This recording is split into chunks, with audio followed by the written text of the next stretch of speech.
뉴욕에서 동양의 문화를 접할 수 있으며 음식을 맛볼 수 있는 곳이 있었습니다. 이곳은 세계적으로 유명했던 맨하튼의 차이나타운이었는데요. 수십 년 전부터 털을 잡고 있었던 중국 화교들 중심으로 만들어진 작은 중국이었습니다. 그 당시 서양에서는 한국이나 일본 등 각기 다른 특징들을 알 수 있는 길이 부족했습니다. 그래서 미국 내에 일찍 자리 잡은 차이나타운은 동양의 대표적인 나라였으며 동양 문화에 간접 체험을 할 수 있는 곳으로 유명했습니다. 그런데 이제 상황은 많이 달라졌습니다. 맨하튼 브루클린 블리지 인근의 캐널 스트리트, 이곳이 뉴욕의 차이나타운이 자리 잡은 곳입니다. 지금의 이 지역은 음식 썩는 냄새로 가득해 몸살을 앓고 있습니다. 중국인 특유의 비위생적인 음식물 처리 방법 탓에 거리 곳곳은 악취로 몸살을 앓고 있으며, 이런 모습은 뉴요커는 물론이며 관광객들까지 외면하고 있는 상황이 된 것입니다. 사정이 이렇다 보니 뉴욕의 차이나타운은 밤 9시가 되기도 전에 불 꺼진 폐허로 변하고 있으며, 가끔씩 중국인들만 오고 가는 죽음의 도시로 변하고 있습니다. 게다가 중국 하면 비위생과 함께 유명한 것은 바로 짝퉁입니다. 어떤 물건이든지 가짜를 진짜처럼 만들어 파는 데에 도 같은 중국인들의 특징은 뉴욕에서도 나타났습니다. 바로 맨하튼의 차이나타운 거리가 고가 브랜드의 짝퉁 성지로 변한 것입니다. 과거 뉴욕 경찰은 노점상을 급습해 불법 유통되는 가짜 상품을 압수하고 이들을 체포할 수 있는 권한이 있었지만, 2019년 브루클린에서 경찰이 불법 노점상 업자를 담속하는 과정에서 강압적으로 수갑을 채우는 모습이 공개된 뒤 뉴욕 경찰은 불법 판매 행위에 대한 단속 권한을 박탈당했고, 이것은 현재 맨하튼 차이나타운 거리에 짝퉁이 깔리게 된 계기가 되었습니다. 물 만난 물고기처럼 당당하게 지나가는 관광객을 붙잡아 호객행위를 하며 가짜 디올, 구찌, 루이비통, 샤넬 등을 팔고 있는 것입니다. 이렇게 점점 망해가고 있는 차이나타운은 지금 같은 상황을 코로나19로 인한 세계적인 불황 탓을 하기도 합니다. 하지만 그러기에는 차이나타운과 너무 가까운 곳에서 호황을 누리고 있는 또 다른 거리가 있습니다. 바로 맨하튼 중심 지점인 32번가에 위치해 있는 코리아타운입니다. 이곳은 24시간 휘황찬란한 네온 사인으로 빛나고 있어 그야말로 불야성을 이루고 있습니다. 게다가 한인타운이라고 해서 한국인들만 모이는 것이 아닙니다. 지금 뉴욕과 전 세계의 젊은이들이 맨하튼의 낭만을 찾아 몰려드는 곳이 바로 코리아타운인 것입니다. 20, 30대 뉴요커들의 핫플레이스로 부상했으며 경제에 활력을 불어넣었습니다. 전철을 타고 뉴욕 헤럴드 스퀘어역에서 빠져나오자마자 귀에 익은 한국 가요가 들려옵니다.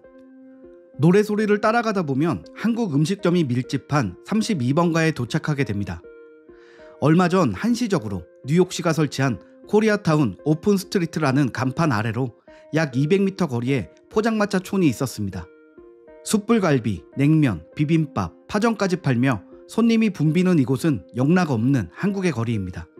이처럼 차이나타운은 밤이 되면 불 꺼진 폐허로 변하는 반면, 코리아타운은 8시가 지나자 사람들로 발 디딜 틈이 없습니다. 30분 줄 서는 것은 보통이며 길게는 1시간 이상 줄을 서지 않으면 자리를 잡지 못할 정도로 인기가 많습니다. 순대와 닭똥집을 안주 삼아 소주를 즐기는 외국인들 역시 쉽게 볼 수 있습니다. 게다가 맨하튼 한복판으로 치안이 확실하기 때문에 새벽 3, 4시에도 폭행 등 불상사를 당할 위험이 적은 안전한 지역으로 유명합니다. 이와 다르게 맨하튼의 차이나타운은 예전부터 더럽고 위험한 우범 지역으로 유명했습니다. 할렘가보다 더 위험하다고 말하는 사람도 있을 정도였으며, 오히려 할렘가는 정화 사업으로 꽤 안전해진 곳이 많아진 것을 생각하면 스스로 정화하지 못하는 차이나타운의 경우는 위생과 치안에서 최악인 것입니다. 뉴욕을 상징하는 것 중에 유명한 2층짜리 관광버스가 있습니다.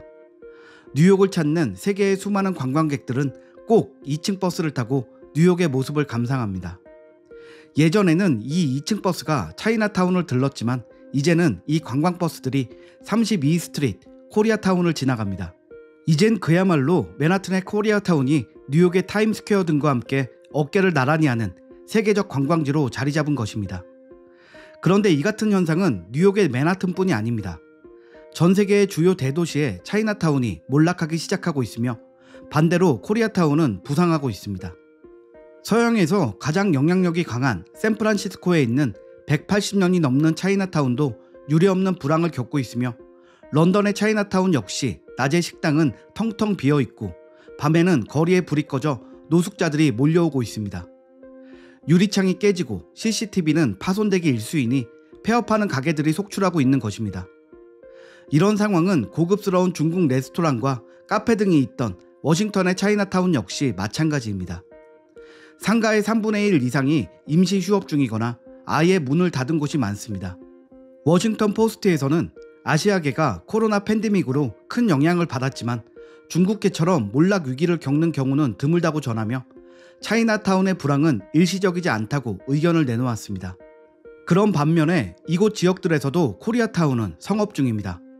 이렇게 코리아타운이 유명해지면서 우범 지역을 완전히 탈바꿈시킨 곳도 있습니다. 바로 가까운 나라 일본입니다. 일본의 오사카, 추로아시역은 노숙자가 많고 정비가 제대로 되지 않아 저녁이 되면 우범지대로 유명한 곳이었습니다. 하지만 이곳 인근에 세계의 한인 상점과 상인들의 통합조직 오사카 코리아타운이 사단 법인으로 출범하면서 일본에서 유명한 코리아타운으로 변했고 이제 이곳은 관광객들이 몰려오는 명소가 되었습니다. 비가 오는 궂은 날씨에는 부침개와 막걸리를 먹는 사람으로 붐비고 있으며 치킨, 호떡, 김치 전문점들 앞에도 길게 줄을 서고 있습니다.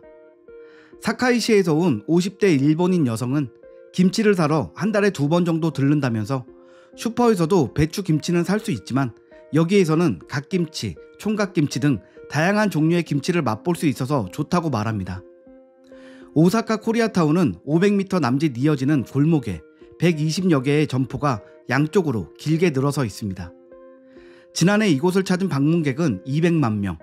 주말이면 추로아시역에서 코리아타운으로 향하는 길목까지 사람으로 가득 차 움직이기가 힘들 정도입니다. 치킨집 앞에 줄을 서고 있던 20대 여성은 BTS의 팬이 되면서 한국에 관심을 갖게 되었는데 한국의 음식과 화장품이 좋아져 코리아타운에 자주 온다면서 코로나 상황이 빨리 좋아져서 친구들과 한국에 직접 가서 쇼핑을 하고 싶다고 말합니다. 이처럼 한국 문화 예술의 소프트 파워는 한국의 국가 이미지를 상승시켰습니다.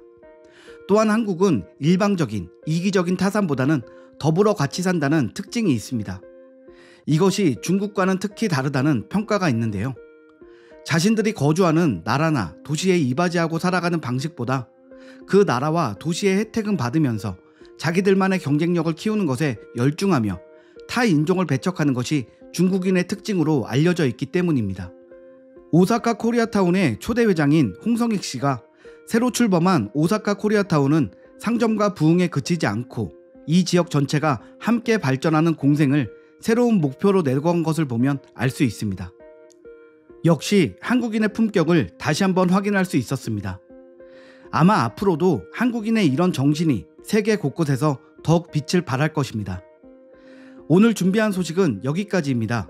구독과 좋아요 부탁드립니다. 감사합니다.